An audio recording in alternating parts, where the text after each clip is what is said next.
মরিচের গুঁড়া ছিটিয়ে শাহজাহান খানের নেতৃত্বে সেখানে মিছিল করে গিয়ে বোমা ফাটিয়ে তাকে আটকে রাখা হয়েছিল। 93 দিনের দিন তার কলিজার টুকরা তার কনিষ্ঠ সন্তান আরাফাত রহমানের মরদেহ তার সামনে আনা হয়েছিল।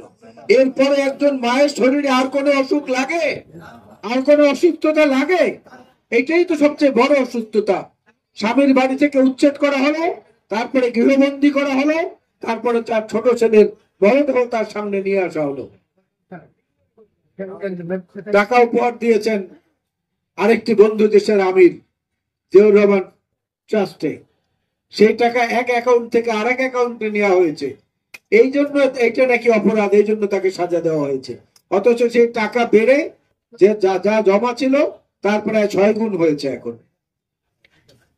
কারাগারে নেওয়া হলো, সাজা দেয়া হলো, সাজা তিনি ভোগ করলেন, অসুস্থ হলেন। তারপরেও এই ফ্যাসিস্ট সরকারের তো ওই সময়কার অবৈধ প্রধানমন্ত্রী বলেন যে টুস করে পদ্মা নদীতে ফেলে দেওয়া উচিত, পদ্মা সেতুর উপর থেকে বেগম খালেদা জিয়াকে ফেলে দেওয়া উচিত, অর্থাৎ নদীতে ফেলে তাকে হত্যা করতে হবে।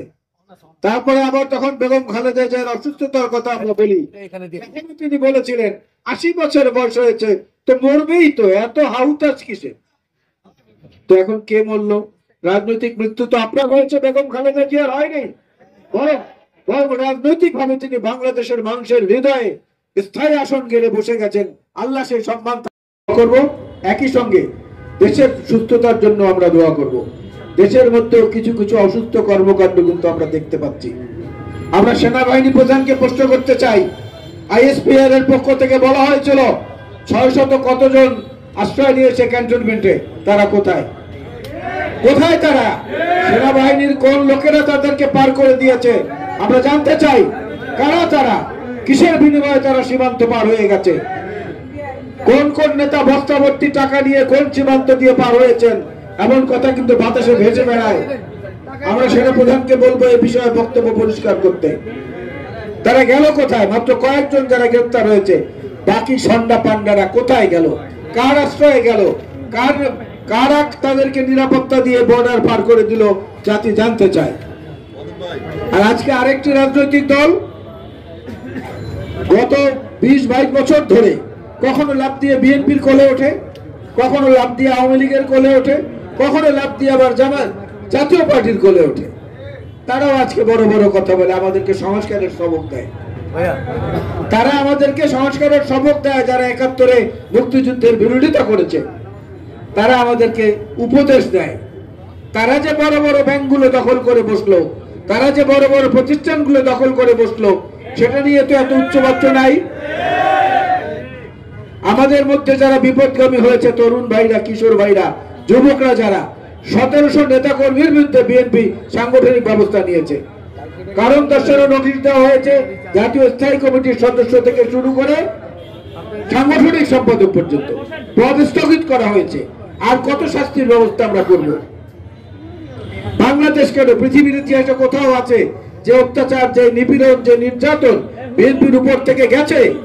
5ই আগস্টের পরে কোন আওয়ামী লীগের নেতার বাড়িতে বিএনপির কেউ আক্রমণ করেছে? কোন আওয়ামী লীগের নেতার ব্যাপারে কোথাও কেউ আগুন জ্বালাতে গিয়েছে? কেউ যায়নি। এর চেয়ে বড় উদারতা আর কি দেখতে চান আপনারা? বিএনপি এর চেয়ে বড় গণতন্ত্রের উদারতা আর কি দেখাবে? আর সেই কোলে ওঠা দলটার পাশাপাশি আমাদের ছোট্ট বন্ধুরা, বয়সে কম বন্ধুরা, শিক্ষার্থীরা, তারাও আজকাল অনেক কথা বলছেন। আমি তাদেরকে একটু বিনীতভাবে প্রশ্ন করি, হেলিকপ্টারে গিয়ে যে কম্বল বিতরণ করেন, নতুন দল গঠনের নামে যে সারা দেশ ঘুরে বেড়াচ্ছেন গাড়ির বহন নিয়ে, তেলের টাকাটা কে দিচ্ছে? কম্বলের টাকাটা কে দিচ্ছে? এইখানে নিজেদের অফিসে বসে নিজেরা মারামারি করেন। পত্রিকায় খবর আসে সমন্বয়কদের কার্যালয়ে 2 পক্ষের সংঘর্ষ, এতজন আহত। কেন? কিসের এত উৎসাহ, কিসের এত উচ্ছ্বাস? কারণটা কি? আমরা তো আপনাদেরকে বাহবা দেই, আপনাদেরকে সম্মান করি, কিন্তু মনে রাখবেন 1000 কতজন শহীদের তালিকা দিয়েছেন জুলাই থেকে আগস্টের 5 পর্যন্ত, তার মধ্যে 422 জন নেতাকর্মী হচ্ছে বিএনপির। তা আমাদের সবকিছু হাওয়ায় উড়িয়ে গেল? ফসল দিয়েছি আমরা, বীজ বপন করেছি আমরা, আগাছা পরিষ্কার করেছি আমরা, ফসল পেকেছে আমাদের সময়, ফসলটা কেটেছেন না এসে আপনারা। সে ফসল কাটার সঙ্গে আমরাও ছিলাম। আপনারা ফসল কেটেছেন, আপনাদের উপরে আক্রমণ না হয় আমরা পাহারা দিয়েছি, যে কারণে বিএনপির 422 জন নেতাকর্মী নিহত হয়েছে এই 1-1.5 মাসের আন্দোলনে। তুলি দিয়ে সবকিছু উড়িয়ে দেওয়ার চেষ্টা করবেন না। প্রতিবেশীদেরকে বলবো, গত পরশুদিনও ভারতে বসে ভুয়া মুক্তিযোদ্ধা আসাদুজ্জামান কামাল স্বরাষ্ট্রমন্ত্রী তিনি বলেছেন যে বাংলাদেশের এই 5ই আগস্টের গণতন্ত্রের বিজয় নাকি ইসলামী আন্দোলন, ইসলামী দলগুলো এবং সেনাবাহিনীর নাকি এতে যুক্ত ছিল, এই কারণে হয়েছে। এবং তিনি বলেছেন ভারতকে বাংলাদেশের বিচার ব্যবস্থায় যেন হস্তক্ষেপ করা হয়। আমরা ডক্টর ইউনূস সাহেবের সরকারকে বলবো এই ব্যাপারে ভারতের কাছে কড়া প্রতিবাদ জানান। এইসব চোর, এইসব লুটেরাদেরকে কেন এখানে আশ্রয় দিয়েছে এবং তাদেরকে কথা বলার সুযোগ কেন দেওয়া হচ্ছে? এইসব বক্তব্যের মাধ্যমে আমাদেরকে দেশকে অশান্ত করার চেষ্টা চলছে, ষড়যন্ত্র চলছে। এই ষড়যন্ত্রের বিরুদ্ধে আমাদের রুখে দাঁড়াতে হবে। আগে সংস্কার না আগে নির্বাচন, এই তর্ক যারা করেন তাদেরকে বলবো এই তর্কের কোনো প্রয়োজন নেই, দুটোই দরকার। সংস্কার 31 দফা বেগম 31 দফা জনাব তারেক রহমান দিয়েছেন 2 বছর আগে, বেগম খালেদা জিয়া দিয়েছেন 6 বছর আগে। বেগম খালেদা জিয়ার যে 2030 ভিশন, যে 2030 ভিশনটা দলীয় কার্যালয় থেকে সংগ্রহ করে পড়ে দেখেন বন্ধুরা, সেইখানে রাষ্ট্রপতির এবং প্রধানমন্ত্রীর ক্ষমতার ভারসাম্যের কথা বলা আছে।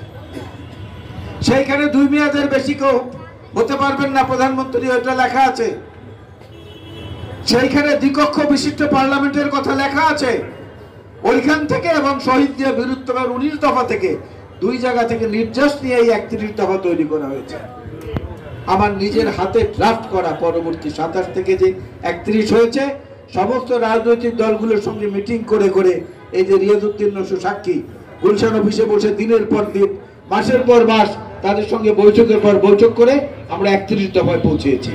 তারপরে আমরা বলেছি আরো যদি কোনো ভালো প্রস্তাব থাকে স্বাগতম, আপনাদেরকে যে খুশি সে দিতে পারেন, দেশের জন্য যেটা ভালো হবে আমরা গ্রহণ করব।